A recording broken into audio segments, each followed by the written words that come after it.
Welcome dear student, welcome to this video. As you know, we have to start our next chapter number 8 जिसका नाम है respiration and circulation. ठीक है, तो आज इस वीडियो में हम इसका इंट्रोडक्शन या इंट्रोडक्टरी पार्ट देखने वाले हैं. As we know, respiration is an important process which is carried out in each and every living organism. इस धरती पे रहने वाले जितने भी जीव जंतु हैं उनके बॉडी में रेस्पिरेशन की प्रक्रिया जो है वो कॉमन प्रक्रिया है और बहुत ही इम्पॉर्टेंट प्रोसेस है. उसी तरह से सर्कुलेशन, रेस्पिरेशन के द्वारा हम जो भी ऑक्सीजन गैस इनहेल करते हैं उसे हर एक सेल तक पहुंचाने का काम करता है हमारा सर्कुलेटरी सिस्टम. प्लस जो भी अनवांटेड गैसेस हैं जो हमारे बॉडी में चली जाती है with the help of air during respiration, तो ऐसे समय में जो है वो सर्कुलेशन के थ्रू ही ये अनवांटेड गैसेस भी बॉडी से बाहर रिलीज की जाती है. इसीलिए ये दोनों ही जो प्रोसेसेस हैं या दोनों ही system, respiratory system and circulatory system, they are interconnected to each other. और इसी वजह से ये जो भी प्रोसेसेस हैं ये प्रोसेसेस को अब हमें डिटेल में देखना है. तो सबसे पहले रेस्पिरेशन के बारे में बताया और उसके बाद में विल जंप टूवर्ड्स सर्कुलेशन. ठीक है, तो यहाँ पे देखेंगे, देखो जैसे all living organisms require energy to carry out various life processes. The energy that is stored in the body in the form of complex organic compound, that is potential energy, is however not usable by the organism unless it is converted into usable form. This conversion is achieved through the process of respiration. Now देखो, जो भी living organisms हैं, जैसे कि हमें पता है कि हमें डे टू डे एक्टिविटी करने के लिए एनर्जी की ज़रूरत होती है और वो एनर्जी जो है वो हमें मिलती है बाय रेस्पिरेशन. ठीक है, रेस्पिरेशन से कैसे मिलती है? जो भी फूड आपने कंज्यूम किया है, हमें एनर्जी के लिए हम फूड कंज्यूम करते हैं. फूड जब हम कंज्यूम करते हैं तो वो फूड जो हम खा रहे हैं वो कॉम्प्लेक्स फॉर्म में होता है. ठीक है, वो हमारे बॉडी में तो जाता है लेकिन उसे हमारी बॉडी यूज़ नहीं कर सकती कब तक के, जब तक कि वो कॉम्प्लेक्स फूड जो है वो सिंपल सब्सटेंस में या सिंपल कंपाउंड में कन्वर्ट नहीं हो जाता. और ये जो भी कॉम्प्लेक्स सब्सटेंस है इसको सिंपल सब्सटेंस में कन्वर्ट करने के लिए रेस्पिरेशन की ज़रूरत होती है. मतलब during the process of respiration that complex substance is converted into simpler substance so that energy molecule can get released and that energy can be used by our body to perform different day to day activities. ठीक है, then इसीलिए respiration की यहाँ पे देखो definition बताई है. It is a biochemical process of oxidation of organic compounds in an orderly manner for the liberation of chemical energy in the form of ATP. मतलब ये एक बायोकेमिकल प्रोसेस है. ठीक है, जिसमें ऑक्सीडेशन होता है ऑर्गेनिक कंपाउंड का. ठीक है, ऑर्डरली मैनर, ऑर्डरली मतलब सिस्टमैटिक पैटर्न से, ताकि जो भी एनर्जी है वो एटीपी के फॉर्म में क्या हो सके, रिलीज हो सके. 11th स्टैंडर्ड में रेस्पिरेशन के चैप्टर में आपको बताया गया है रेस्पिरेशन के बारे में. रेस्पिरेशन में ATP synthesis, ATP as energy currency, ये सारी चीज़ें जो है वो आप लोग पढ़ चुके हो. तो यहाँ पे एटीपी मॉलिक्यूल को रिलीज करने के लिए रेस्पिरेशन की प्रोसेस होती है जिसमें complex substance is broken down into simpler substance. During this breakdown the ATP molecules are released and that ATP molecules are the energy molecules. ठीक है, तो यहाँ पे इसको रिएक्शन के फॉर्म में समराइज किया है. C6H12O6 plus 6O2 that is 6CO2 plus 6H2O plus 38 ATP. ये एरोबिक टाइप ऑफ रेस्पिरेशन का रिएक्शन है. ठीक है, for this the process of gaseous exchange takes place between the organism and the environment. The site of gaseous exchange is called the respiratory surface.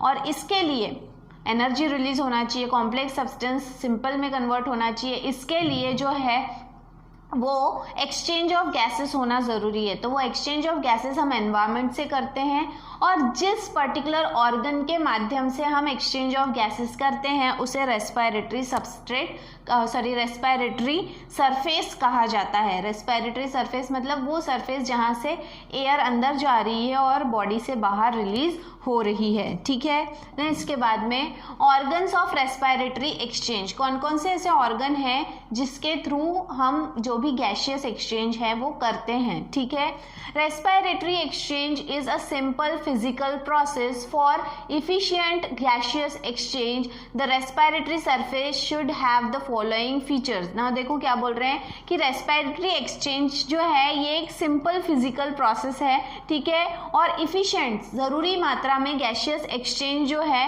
वो होना चाहिए और वो रेस्पिरेटरी सरफेस से होता है। और जो भी रेस्पिरेटरी सरफेस है जहाँ से ये एक्सचेंज होने वाला है उसमें क्या क्या चीज़ें होनी चाहिए, मतलब what are the property it should contain, ठीक है। पहला है it should have a large surface area, उसका इतना लार्ज सरफेस एरिया होना चाहिए कि ताकि आसानी से एयर जो है उसका या गैस का आसानी से एक्सचेंज हो सके, ठीक है। दूसरा it should be thin, highly vascular and permeable to allow exchange of gases, मतलब थिन पतला होना चाहिए, हाईली वैस्कुलर मतलब वहाँ पे जो भी वेसल्स हैं, ब्लड वेसल्स, वो बहुत ज़्यादा क्वांटिटी में होने चाहिए ताकि इमीडिएटली जो भी एयर आपने इनहेल की है उसमें से ज़रूरी गैसेस को वो सर्कुलेटरी सिस्टम में जो है वो कैरी फॉरवर्ड कर सके। एंड परमिएबल मतलब अलाउ करना चाहिए गैसियस एक्सचेंज को, नहीं तो अगर वहाँ पे बैरियर रहेगा तो गैसेस आप इनहेल कर रहे हो बट आपके बॉडी में वो जा नहीं रहा है तो उसका कोई मतलब नहीं रहेगा। And the third one it should B moist, जो भी ये रेस्पिरेटरी सरफेस है ये कैसा होना चाहिए, मॉइस्ट होना चाहिए, ठीक है, मॉइस्ट होना चाहिए जिसकी वजह से आसानी से एयर अंदर जा सकती है, ठीक है। जैसे कि आपको पता है हमारा जो नोस्ट्रल है, नोस्ट्रल में अंदर से जो है वो म्यूकस लेयर फॉर्म होती है that keeps our nostril track moist, ठीक है, वो हमारे नोस्ट्रल ट्रैक को मॉइस्ट रखता है। देन इसके बाद में है गैसियस एक्सचेंज इन प्लांट्स, ये जनरल है, ठीक है। अब प्लांट में भी गैसियस एक्सचेंज होता है, जैसे कि आपको पता है कि प्लांट में फोटोसिंथेसिस के लिए कार्बन डाइऑक्साइड गैस रिक्वायर्ड होती है, वहीं प्लांट में भी सेल्यूलर रेस्पिरेशन होता है जिसके लिए ऑक्सीजन गैस रिक्वायर्ड होती है। तो इसीलिए प्लांट में गैसियस एक्सचेंज भी बहुत इंपॉर्टेंट रोल प्ले करता है, ठीक है। तो the shape and structure of plant facilitate gaseous exchange bye diffusion. A terrestrial flowering plant has many air spaces between. अब देखो पहले क्या बोल रहे हैं कि जो भी प्लांट का शेप, साइज, स्ट्रक्चर इस तरह से बनाया गया है कि उसमें आसानी से गैसियस एक्सचेंज जो है वो डिफ्यूजन के माध्यम से हो सके, प्लांट को वो गैसियस एक्सचेंज के लिए ज़्यादा एनर्जी या एफर्ट डालने की ज़रूरत ना पड़े, ठीक है। जो भी टेरेस्ट्रियल फ्लावरिंग प्लांट होते हैं उनके पास में बहुत सारे एयर स्पेस होते हैं between the cells of stem के कुछ सेल्स हैं जिनमें आपको बीच में गैप नजर आएगी, एयर गैप्स होती है, ठीक है। लीफ एंड रूट, और लीफ के सेल्स और रूट के सेल्स में भी आपको एयर गैप नजर आएगी जिसकी वजह से आसानी से जो है वो गैसेस वहां से एक्सचेंज हो सकती है। These air space are continuous, ये एयर स्पेस ऐसा नहीं कहीं है कहीं नहीं है, ये कंटिन्यूस एयर स्पेस आपको देखने मिलेगी। Oxygen diffuses into the air space through stomata, the pores on leaf and young stem, carbon dioxide and water vapour diffuses out. Now देखो क्या बोल रहे हैं, stomata, you all have studied about stomata. What is stomata? Stomata is nothing but it is a small hole or pore like structure present on the leaf surface. Plant के दूसरे body part पे भी ये present रहते हैं लेकिन सबसे ज़्यादा ये लीफ सरफेस पे प्रेजेंट रहते हैं। तो जो भी स्टोमेटा है इसके मदद से ऑक्सीजन जो है वो इनहेल की जाती है और कार्बन डाइऑक्साइड और वाटर जो है वो एक्सहेल किया जाता है during the process of respiration. आप बोलोगे नहीं तो प्लांट तो कार्बन डाइऑक्साइड एक्सेप्ट करता है, लेकिन फिर जब ये डिफ्यूज आउट होता है तो उसमें से फिर वो कार्बन डाइऑक्साइड को वापस यूज करता है for the process of photosynthesis. तो इसीलिए पता नहीं चलता प्लांट में कि ऑक्सीजन भी यूज किया जा रहा है, ठीक है। Then in the aerated soil the oxygen dissolves in the film of moisture और water around the root tissue and enter it by diffusion. अब देखो जो भी मॉइस्ट सॉइल या एरेटेड सॉइल होता है, आपने देखा होगा कि जब भी खेती की शुरुआत की जाती है तो सबसे पहले जो है वो प्लकिंग किया जाता है, टिलिंग, प्लकिंग, ये जो है these are the steps of cultivation. तो जिसको हम उखरना कहते हैं। आप देखो हल चलाते हैं, हल क्यों चलाते हैं? ताकि जो भी मिट्टी है वो ऊपर की नीचे, नीचे के ऊपर हो जाए, और उसको उखरना कहते हैं। मतलब जो भी मिट्टी है उसमें एयर स्पेस, पोर्स तैयार हो जाए, क्योंकि अगर आप मिट्टी ऐसी ही रहेगी, प्लेन रहेगी, तो क्या होगा कि वहाँ पे एयर स्पेस नहीं रहेगी, वो compact particles will be compact. लेकिन जब हम उसको उखरते हैं तो ऐसे समय में क्या होता है कि एयर स्पेस वहाँ पे तैयार होती है ताकि आसानी से जो है वो एयर वहाँ सॉइल के अंदर जा सके। तो ऐसे एरेटेड सॉइल जो है इसमें ऑक्सीजन या तो डिजॉल्व फॉर्म में या वाटर के साथ में रूट टिश्यू के आसपास प्रेजेंट रहते हैं और रूट ड्यूरिंग एब्जॉर्प्शन उसे एब्जॉर्ब करता है, मतलब वो प्लांट बॉडी में एंटर करता है by the process of diffusion. Then woody flowering plant like trees and shrubs have an external impervious bark. Here gaseous exchange occur through small pores in the stem surface called lenticels। जैसे कि आपको ये तो stomata का है, ठीक है, इसके अलावा लेंटिसेल्स, जैसे कि आपको पता है कि कुछ बड़े बड़े वुडी मतलब जिनका जो पेड़ का तना है वो बहुत ज़्यादा बड़ा होता है और बहुत स्ट्रांग होता है, उनके ऊपर एक छिलका होता है जिसको हम बार्क कहते हैं। तो ये बार्क जो है ये क्रैक्स होते हैं इसमें, तो ये क्रैक्स जो हैं those cracks are called as lenticels. They are also the site of exchange of gases, वहाँ से भी गैसियस एक्सचेंज जो है वो क्या होता है। तो जो भी गैसियस एक्सचेंज है इस तरह के प्लांट में वो बार्क के थ्रू भी होता है, ठीक है। देन ये हो गया प्लांट के बारे में। अब हम बात करेंगे respiration in animals. As compared to plants, animal shows wide variety of respiratory surface और organ, ठीक है।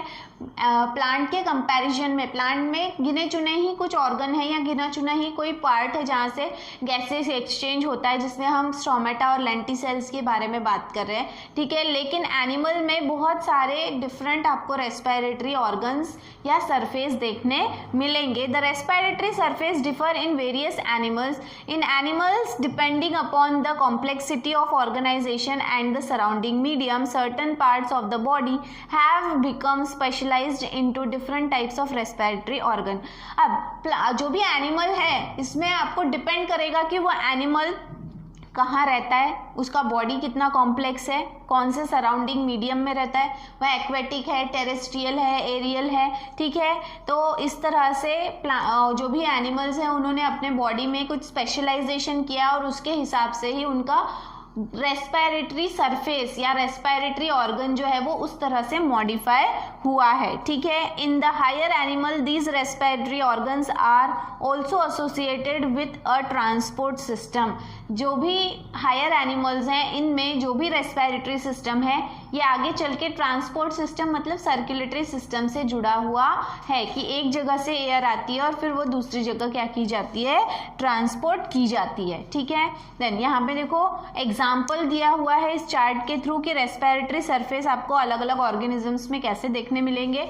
जैसे कि सबसे पहले हम बात कर रहे हैं प्रोटिस्ट है, स्पॉन्स है एंड सिलेंट्रेट्स हैं। आप लोगों ने किंगडम एनिमेलिया पढ़ा हुआ है तो ये सब आपको पता है, ठीक है। ये एक्वेटिक हैबिटेट में रहते हैं और प्लाज्मा मेम्ब्रेन इनका ऑर्गन ऑफ रेस्पिरेशन है या डिफ्यूजन है, ठीक है। जो भी रेस्पिरेटरी ऑर्गन है वो प्लाज्मा मेम्ब्रेन है। देन इसके बाद में दूसरा है flatworms like planaria, annelids, earthworm, nereis, leech, ये एनालिड्स के एग्जाम्पल्स हैं। एम्फीबियन जैसे कि एग्जाम्पल है फ्रॉग, ठीक है। ये भी एक्वेटिक या फिर सेमी एक्वेटिक मतलब कभी कभी पानी से बाहर भी रहते हैं। तो यहाँ पे plasma membrane, general body surface, moist skin, plasma membrane या फिर बॉडी स्किन उनकी जो होती है तो वो मॉइस्ट स्किन वो भी ऑर्गन ऑफ रेस्पिरेशन की तरह काम करती है। देन इंसेक्ट्स टेरेस्ट्रियल होते हैं, ठीक है। ट्रकियल ट्यूब एंड स्पेरिकल्स, ठीक है, स्पेरिकल्स। तो ट्रकियल ट्यूब मतलब विंड पाइप जैसा होता है, ठीक है, लेकिन एग्जैक्टली हमारे जैसा नहीं होता, या फिर स्पेरिकल्स, ठीक है। तो ये भी जो है वो पाइप की तरह ही स्ट्रक्चर होता है। Then arachnids like spider and scorpion, ठीक है। आर्चिड्स जो हैं वो जैसे कि स्पाइडर और स्कॉर्पियंस, ठीक है, बिच्छू जिसको हम कहते हैं, टेरेस्ट्रियल होते हैं, ठीक है।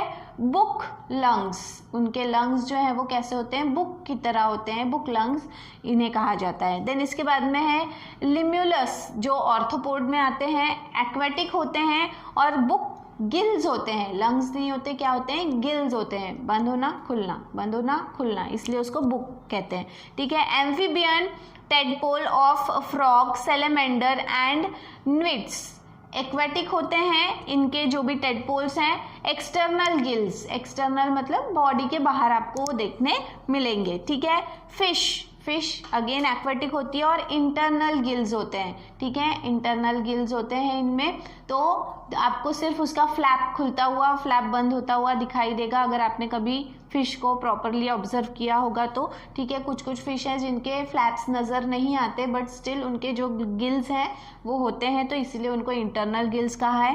रेप्टाइल्स, बर्ड्स एंड मैमल्स, ये सभी टेरेस्ट्रियल हैं और इनके पास में जो रेस्पिरेटरी मेन ऑर्गन है, मतलब एयर आप ले रहे हो नोस्ट्रल से but it is transfer to your lungs, ठीक है, तो यहाँ पे लंग्स प्रेजेंट होते हैं। And lastly turtles, under water, बहुत अंदर होते हैं, ठीक है, गहरे समुद्र में होते हैं। तो क्लोएका, ठीक है, क्लोएका जो है वो ये उनका रेस्पिरेटरी ऑर्गन होता है।